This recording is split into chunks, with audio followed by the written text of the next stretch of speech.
नमस्कार. कसे आहात सर्व? मजेत ना? मजेतच असायला हवं आणि सगळ्यात महत्त्वाचं म्हणजे हसताय ना, हसायलाच पाहिजे. तर मी पूजा बाबळे, माझ्या चॅनलमध्ये तुम्हा सगळ्यांचं स्वागत आहे. मकर संक्रांतीनंतर रथसप्तमीपर्यंत हळदी कुंकू आणि बोरनान हे कार्यक्रम केले जातात. रथसप्तमी आय थिंक 4 फेब्रुवारीला आहे. तर त्यामधल्या काळामध्ये तुम्ही कधीही करू शकता हळदी कुंकू आणि बोरनानचे कार्यक्रम. तर बोरनान असतं लहान मुलांचं, 1 ते 5 वर्षापर्यंतच्या मुलांचं बोरनान केलं जातं. असं म्हणतात की लहान मुलांना नजर लागू नये किंवा त्यांना छान चांगलं आरोग्य भेटावं म्हणून हे बोरनान केलं जातं असेल. पण एक हाऊस म्हणूनही करतात आजकाल. आता मी पण करायचं ठरवलं होतं माझ्या मुलाचं. माझा मुलगा शिवांश जो की 2.5 वर्षांचा आहे, मग त्याचंही बोरनान करायचं ठरवलं मी. आणि माझं हळदी कुंकू जे की मी फर्स्ट टाईमच करत होती, तर मग हे फंक्शन मी दोन्ही एकत्रच करायचे ठरवले. तर कसे केले मी ते आणि त्याची काय तयारी केली हे या व्हिडिओमध्ये मी तुम्हाला दाखवलेलं आहे. आणि बऱ्याचशा गोष्टी ॲक्च्युली मला माहीत नव्हत्या की काय वाण द्यायचा, पहिल्यांदा हळदी कुंकू करत असेल तर काय वाण देतात किंवा काय, आणि बोरनान कसं करतात हे मला नव्याने कळलं होतं. तर चला, तर मी कसं केलं हे सगळं हे तुम्ही या व्हिडिओमध्ये बघालच. त्यासाठी व्हिडिओ शेवटपर्यंत नक्की बघा आणि आवडलं तर चॅनलला सबस्क्राईब करा, लाईक करा आणि कमेंट करायला विसरू नका. चला तर स्टार्ट करूया व्हिडिओला. तर बोरनांसाठी जे डेकोरेशन करायचं होतं ते घरीच करायचं चाललं होतं आणि त्यासाठी लागणारे जे पतंग आहे ते मी घरीच बनवायचं ठरवलं. त्यासाठी मी 2-3 कलरचे छान असे कार्ड पेपर आणले होते आणि त्यांच्यावरती तुम्ही बघताय छान असे डोळे, नाक, तोंड वगैरे काढलं होतं आणि मस्त त्यांना डेकोरेट केलं होतं. आणि छान त्यापासून असे मस्त छान कलरचे पतंग तयार झाले होते. तुम्ही बघताय खूप मस्त वाटत होते ते पतंग.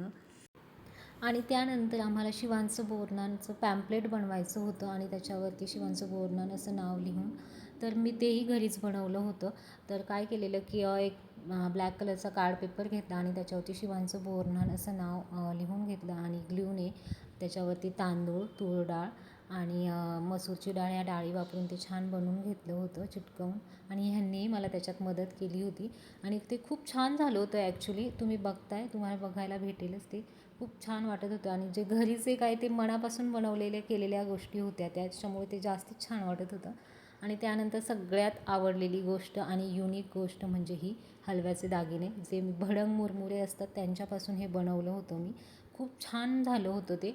आणि ते आमच्या सोसायटीमध्ये एक मावशी आहेत, त्यांनी त्यांच्या नातवासाठी बनवलं. मी तिथूनच ते पाहिलं होतं आणि मी पण तसंच बनवायचं ठरवलं.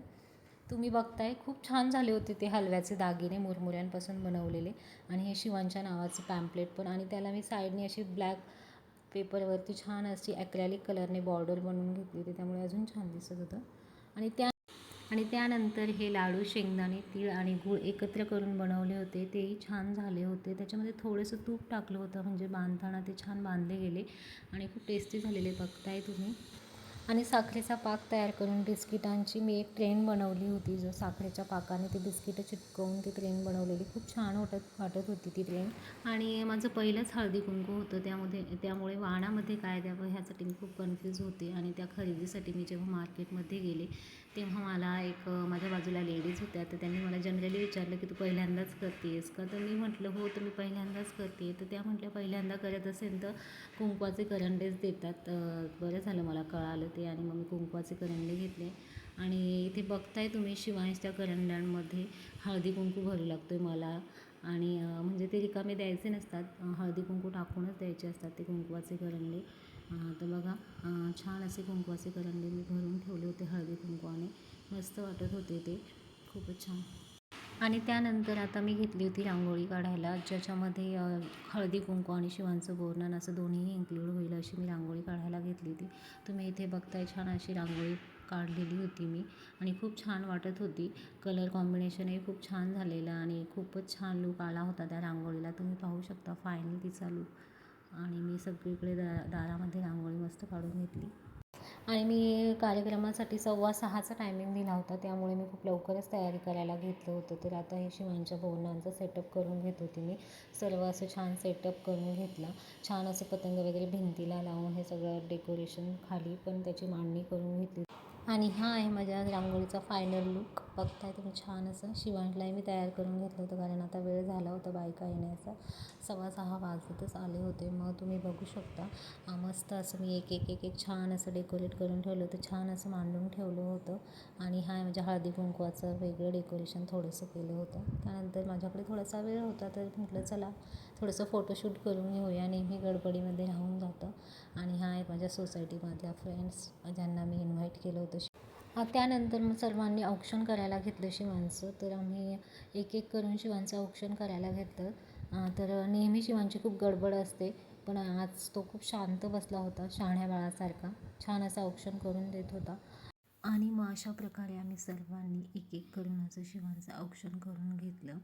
आणि त्यानंतर तुम्ही बघताय की सगळ्यात आधी 5 बायकांनी मिळून ते लहान मुलांच्या डोक्यावर ते मुरमुरे वगैरे टाकायचे असतात. मग आम्ही अशा 5 जणींनी मिळून शिवांच्या डोक्यावर ते मुरमुरे टाकले. तुम्ही पाहू शकता. तर शिवांची खाली काहीतरी खाण्याची गडबड चालूच होती. आणि मुलांचं पण चालूच होतं बिस्किटं, गोळ्या, चॉकलेट्स गोळा करण्याचं काम. यातच आनंद असतो लहान मुलांना. बघताय तुम्ही मुलं कशी गोळा करतायत सगळे बिस्किटं, कॅडबरीज वगैरे. लहान मुलांची गडबड तर चालूच होती. आणि मग नंतर मी बाकीच्या ज्या बायका राहिल्या होत्या त्यांनाही सांगितलं पुढे यायला. आणि त्यांनी पण मग येऊन शिवांच्या डोक्यावरती ते मुरमुरे वगैरे टाकून घेतले. आणि मुलांचं बघताय तुम्ही. नंतर हा आहे आमच्या सोसायटीतला कल्पेश. त्याला पण बाजूलाच बसवलं. तो शिवांच्या एजचाच आहे.